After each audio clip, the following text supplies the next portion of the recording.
Hi out there, it's Odin with Rainy River Outfitters, and today we're going to be talking about the Smith & Wesson Safety Hammerless, also known as the Smith & Wesson New Departure. Would you trust this gun to save your life? I'll tell you why you shouldn't. Stay tuned. The Smith & Wesson Safety Hammerless, or Smith & Wesson New Departure, however it was also nicknamed by collectors as the Lemon Squeezer, is a double-action revolver that was produced from 1887 to 1940 by Smith & Wesson. Based on the Smith & Wesson Model 2 double-action design, the revolver incorporated an internal hammer and an external grip safety on the back strap, which we'll be taking a look at here soon. It was chambered in either 32 Smith & Wesson and 38 Smith & Wesson calibers. These revolvers were discontinued prior to World War II, being eclipsed by a stronger hand-ejected model. The Smith & Wesson 38 Safety Hammerless, which is what you're looking at here today, this model was produced from 1887 to just before World War II. They were chambered in either 32 Smith & Wesson, but this one is a 38 Smith & Wesson with a 5-shot cylinder. They were most often produced with a 2-inch, a 3-inch, or a 3.5-inch barrel, but some 6-inch barrel versions are known to exist. However, they are very rare. These top-break revolvers were designed for fast reloading and concealed carry, as the hammer was internal and would not snag on drawing the revolver from a pocket. They were known as the New Departure, to reflect the company's new approach to designing revolvers. Minor design changes were made to these revolvers over the years, resulting in several different design models as termed by collectors. The first model was manufactured from 1887 to 1902, which that's the one you see right here in front of you.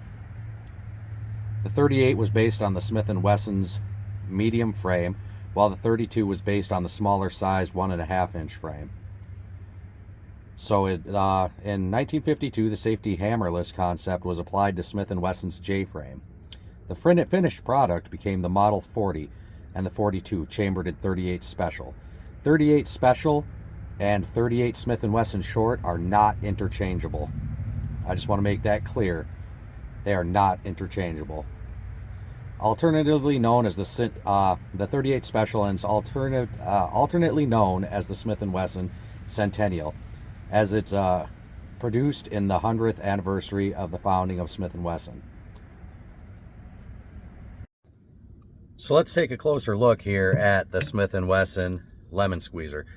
As we were looking at before, I want to show you guys the top end where it was stamped. If it'll zoom in on it, I don't know how well it'll do for you guys. But anyway, this pistol right here is over 135 years old today as it stands. It's a top break. That means you grab right onto here, you pop it open, and it has an automatic ejection for faster reloads. Inside of it, there's a five round cylinder that rotates through. And the back strap, this is the only safety on this. This has to be compressed down to be able to allow this firearm here to shoot. This is actually in pretty good condition. I've got this from a guy that I know. You could tell the barrel has been at one point cut down on here, but it's 135 years old, so it's got a lot of history behind it. Well, as we learned about just a few seconds ago with the history, that the Smith & Wesson, it was only made prior to World War II, and this is one of the survivors, and it's actually in fairly good condition. The front sight's a little bit bent on this, but other than that, you know, it's kind of a neat firearm. It's a relic, and we're going to shoot it today, so stay tuned. Let's discuss a little bit about the 38 Smith & Wesson Short. Let's take a look at that right there, and let's get a little bit of history on why this round here is no longer being used and why it's important. The 38 Smith & Wesson, also known as the 38 Smith & Wesson Short, it's also sometimes referred to as the 38 Smith & Wesson Short to differentiate it from the 38 Long Colt, is a revolver cartridge developed by Smith & Wesson in 1877. Versions of the cartridge were standard revolver cartridges of the British military from 1922 to 1963. Though similar in name, it is not interchangeable with the later 38 Special due to a different case shape and slightly larger bullet diameter.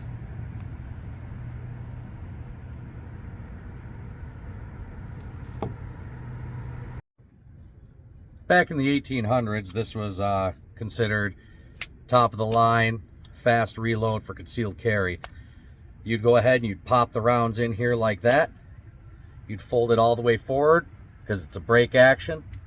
You've got the 5 cylinders, and you would load it like that.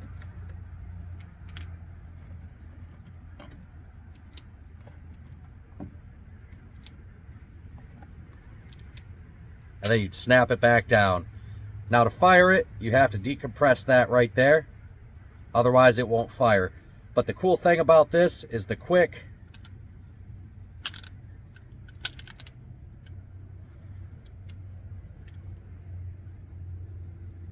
ejection. And the quick ejection only happens after you fired the round. That way there is no issue with that. Well, how about we shoot some stuff with it? While the target's getting set up, let's just look at a little bit of differences here between a newer concealed carry weapon, which is the Ruger LCP 380, versus the Smith & Wesson Lemon Squeezer. You could tell they're both small in stature. However, you could also tell 135 years of changes have occurred, and today, with the 38 Smith & Wesson Short, it's no longer a viable tool to use as a concealed carry when you have things like the 380 and other such rounds out there for better protection. Stay tuned for target. We're ready to go. We got one live in the chamber here, so let's take out that target.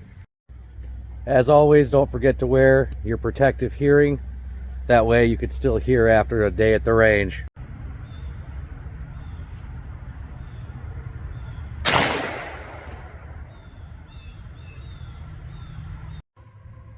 In conclusion, 135 years ago, the Lemon Squeezer, or the New Hope, was absolutely top of the line. It was something that you could carry, you wouldn't catch your hammer on anything, and it was just a smooth all-around weapon to have. With the advance in technology and gunsmithing, there's way more viable things out on the market. You have to be within about 2 to 4 feet for this to actually be useful, and it's no longer a viable carry. But that's all the time we have for today, so don't forget to get out and explore the great outdoors.